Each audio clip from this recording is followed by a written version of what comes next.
കണ്ണൊന്ന് ചിമ്മിയാൽ കാലൊന്ന് പിഴച്ചാൽ കാലൊടിയുന്ന സാഹചര്യമാണ് ഇപ്പോൾ കുറവലങ്ങാട്ടെ പ്രധാന വഴിയോരങ്ങളിലെ ഫുട്പാത്തുകളിൽ ഉള്ളത് എന്നുള്ളതാണ് ഈ കാഴ്ചകൾ നമുക്ക് പകർന്നു വരുന്ന അറിവ്.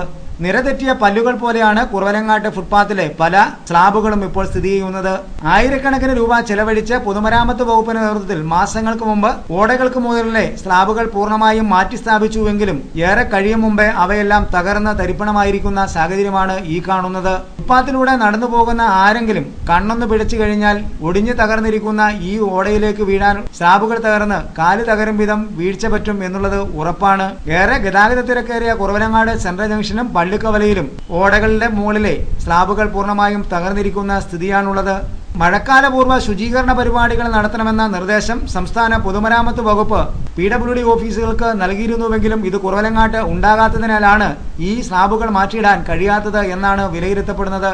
ഓടകൾ യഥാസമയം ശുചീകരിക്കുകയും പൊട്ടിത്തകർന്ന സ്ലാബുകൾ മാറ്റിയിടുകയും ചെയ്യാൻ പൊതുമരാമത്ത് വകുപ്പിൽ നിന്ന് പണം ലഭ്യമാക്കിയിട്ടുണ്ടെങ്കിലും ഇത് പ്രയോജനപ്പെടുത്താൻ ഉദ്യോഗസ്ഥർ തയ്യാറാകാത്തതിനാലാണ് യാത്രക്കാർക്ക് അപകട ഭീഷണി ഉയർത്തും വിധം ഈ സ്ലാബുകൾ സ്ഥിതി ചെയ്യുന്നത് എന്നുള്ളതാണ് യാഥാർത്ഥ്യം. പൊതുമരാമത്ത് വകുപ്പിൽ നിന്നും അനുമതി വാങ്ങാതെയും വാങ്ങിയും നടപ്പാതകൾ വെട്ടിത്താഴ്ത്തി വ്യാപാര സ്ഥാപനങ്ങളിലേക്ക് സാധന സാമഗ്രികൾ പ്രത്യേകിച്ചും നിർമ്മാണ സാമഗ്രികൾ എത്തിക്കുന്നതിന്റെ ഭാഗമായാണ് പലയിടങ്ങളിലും സ്ലാബുകൾ തകരുന്നത് എന്ന ആക്ഷേപവും ശക്തമാണ്. കെട്ടിട നിർമ്മാണം പൂർത്തീകരിച്ചാൽ പോലും ഈ സ്ലാബുകൾ പഴയ രീതിയിൽ പുനഃസ്ഥാപിക്കാൻ ആരും തയ്യാറാകാത്തതോ ഇക്കാര്യത്തിൽ നേതൃത്വപരമായ നിലപാടെടുക്കാൻ പൊതുമരാമത്ത് വകുപ്പ് ഉദ്യോഗസ്ഥർ തയ്യാറാകാത്തതോ മൂലമാണ് ഈ ശോചനീയാവസ്ഥ പ്രധാനമായും ഉടലെടുക്കുന്നത്.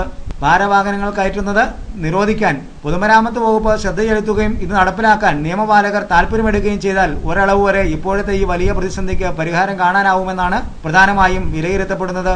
കോട്ടയം ടൗണിലടക്കം ഫുട്പാത്തിൽ വീണ് ജീവഹാനി വരെയുണ്ടായ സംഭവങ്ങൾ കണക്കിലെടുത്ത് കുറവലങ്ങാട്ട് അത്തരത്തിലൊരു ദുരന്തം ഉണ്ടാവാതിരിക്കാൻ പൊതുമരാമത്ത് വകുപ്പ് രംഗത്തിറങ്ങണമെന്നാണ് ജനകീയമായ ആവശ്യം ഉയരുന്നത്. ചിലയിടങ്ങളിൽ നാട്ടുകാരുടെ നേതൃത്വത്തിൽ ചുമന്ന തുണി വിരിച്ചും കമ്പുകുത്തിയും അപകട സൂചന നൽകിയിട്ടുണ്ടെങ്കിലും ഇതൊന്നും പൊതുമരാമത്ത് വകുപ്പിന്റെ ശ്രദ്ധയിൽ എത്തിയിട്ടില്ല എന്നുള്ളതാണ് മറ്റൊരു യാഥാർത്ഥ്യം. മഴക്കാലം ശക്തമായതോടെ വെള്ളക്കെട്ട് മൂലം പലയിടങ്ങളിലും തകർന്ന സ്ലാബുകൾ കാണാൻ കഴിയാത്തതിനാൽ കുഴിയിൽ വീഴുമ്പോഴാണ് പലരും സ്ലാബില്ലാത്ത അവസ്ഥ തിരിച്ചറിയുന്നത്.